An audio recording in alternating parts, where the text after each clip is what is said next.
Hey guys, Patrick here with episode 4 of Explain That blog. Basically what it is we write a blog and then in a 1 or 2 minute video we try to explain it as quickly as possible to save you your important time.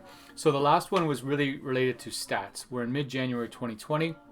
So at this time of year, you'll see reports or data graphs coming out on your friends' social media or in the paper or whichever. So this blog was really looking at 5 points of data to really take sort of a second look at it. So it was peel back, I think was the title, peel back the statistical onion. So the 5 points. 1, geography. So when you look at a place like Niagara Lake as a prime example, you've got all kinds of different sort of boroughs, Virgil, St. David's, Niagara in the Green over by the Outlet Collection, Old Town, rural, Niagara River Parkway. They all feed into that same pot.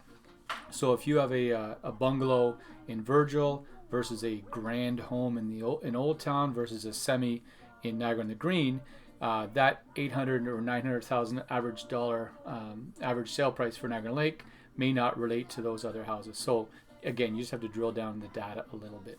2, CDOM versus DOM. So days on the market. If I list a house today and after 40 days I cancel it and relist it, and it sells after 11 days when I relist it, the days on market would be 11. The total, the CDOM, would be, what did I say? Whatever number was first, let's say it was 35 days. And then I listed and resold it for 10, so it would be 45 days would be the CDOM, cumulative days in the market. So right now, for example, or for 2019, St. Catharines, the days in the market was around 31, 32. The CDOM, cumulative, was closer to 46, 48. So it's really more of a true number. 3, perspective. Last year, the average sale price went up in sort of 7 to 14% across most of Niagara. And, historically, pretty incredible numbers. St. Catharines, for example, went up by almost 11%. And it was sort of, it was a good market. That's an amazing market when you go back 20 years. So again, our perspective on what to expect or how to interpret the data, we really can't really look in 6-month or 12-month brackets. When you go back and you look, you can see we're still in some pretty incredible times as far as market dynamics go. Facts are not stories. So this is just, when you're getting your hair cut, you're in the grocery store line. I hear it every day virtually where people will say things that aren't really true. They may be well-meaning, but it's not really grounded in reality.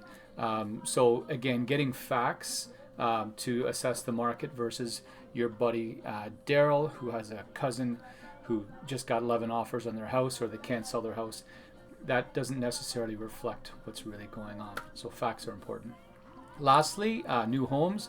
We hear, I've read, seen, and been told, or by people that new homes are accounting for, if this is the market, they're accounting for this much of the market. The fact is they're closer to down here as far as how they're factoring into the number of sales or the sale price. So again, new builds are a factor, but they're not, skewing the numbers by tens of thousands of dollars or being, 23% of the sales volume for this area. We have the numbers on that. So take a look at the blog. Each section has some data behind it that will help explain, and hopefully you find it informative. James is here. Anyway, that is all. Have a read. Any questions, let us know. Cheers. Thanks. Bye.